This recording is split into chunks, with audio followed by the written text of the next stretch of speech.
Je suis un animal sans pareil, je ne suis ni homme ni femme, j'ai tout le courage de l'un et parfois les faiblesses de l'autre. Je possède l'amour de mon prochain et la haine de moi seul.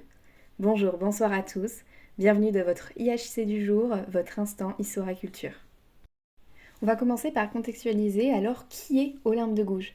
Olympe de Gouges, de son vrai nom Marie Gouze, est née le 7 mai 1747 à Montauban, un petit village du sud-ouest de la France. À 17 ans, elle se marie une première fois, un mariage de raison, avec Pierre Gouze, avec qui elle aura un fils, qui s'appellera Pierre Aubry de Gouges.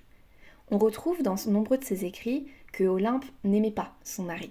Ce n'était pas un mariage d'amour, et elle ne l'a sûrement jamais connu.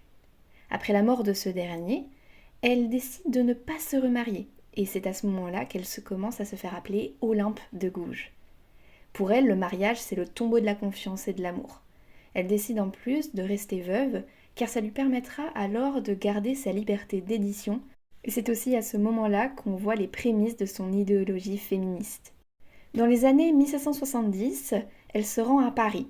À ce moment-là, elle fréquente les salons mondains, et elle crée notamment sa propre troupe de théâtre. À travers ses pièces, elle va dénoncer l'esclavage, ainsi que d'autres pièces dans lesquelles elle va dénoncer l'inégalité entre les hommes et les femmes.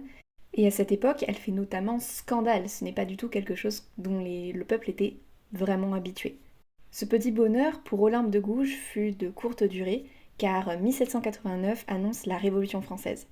À cette époque, elle décide de déménager à Versailles et elle assiste notamment aux États généraux. Elle décide même le 5 octobre 1789 de suivre les femmes, la troupe de femmes qui a marché jusqu'à Versailles, pour aller chercher le roi et sa famille. C'est d'ailleurs quelques années plus tard qu'elle écrira son fameux roman La Déclaration des droits de la femme et de la citoyenne en 1791. On pourrait alors se dire que cette Olympe de Gouges, elle devait être aimée par les autres, ça devait être une femme aimée par le peuple.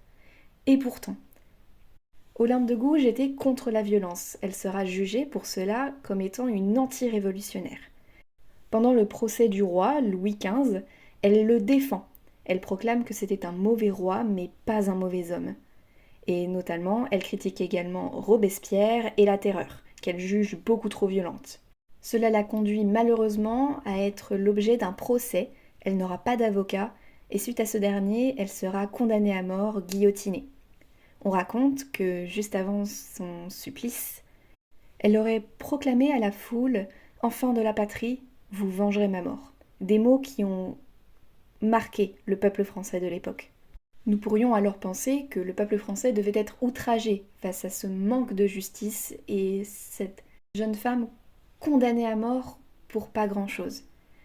Et pourtant, les journaux de l'époque, après la mort d'Olympe de Gouges, publieront en gros titres « Elle voulait être homme d'État, la loi a puni cette conspiratrice d'avoir oublié les vertus qui conviennent à son sexe. » Il faudra attendre les années 1980 pour qu'on récupère les textes d'Olympe, notamment sa déclaration des droits de la femme et de la citoyenne. Pour continuer sur cette dernière, la déclaration des droits de la femme et de la citoyenne a été écrite, comme je l'ai dit précédemment, en 1791. Elle débute sur une lettre adressée à Marie-Antoinette. À l'intérieur, Olympe de Gouges l'appelle à défendre la cause des femmes. S'ensuit alors une série de 17 articles. Dedans, Olympe évoque le droit juridique que les femmes devraient avoir, comme le fait qu'une femme a le droit de monter sur l'échafaud, elle doit également avoir le droit de monter à la tribune. Elle questionne aussi le droit du divorce, le droit à la paternité, et elle questionne les hommes sur leurs actes. Comme elle l'écrit à travers ce texte, « Homme, es-tu capable d'être juste? Dis-moi qui t'a donné le souverain empire d'opprimer mon sexe. » Mais bien évidemment, l'article qu'on se remémore tous en premier lieu, c'est son tout premier article, « La femme n'est libre et demeure égale à l'homme en droit. » Ce texte, à sa sortie à l'époque, est reçu avec sarcasme et indifférence par les autres. Il n'est pas du tout pris au sérieux. Cependant, aujourd'hui, tout est bien le contraire. Olympe de Gouges est aujourd'hui considérée comme étant l'une des pionnières du féminisme. Mais attention, il ne faut pas confondre, elle ne l'était pas pour autant. Elle avait des idées et elle a peut-être émergé également les idées du féminisme moderne, mais il ne faut pas confondre, parce qu'à l'époque, le féminisme n'existait pas. C'était une femme aux idées modernes qui a contesté la place qu'on lui avait donnée à l'époque.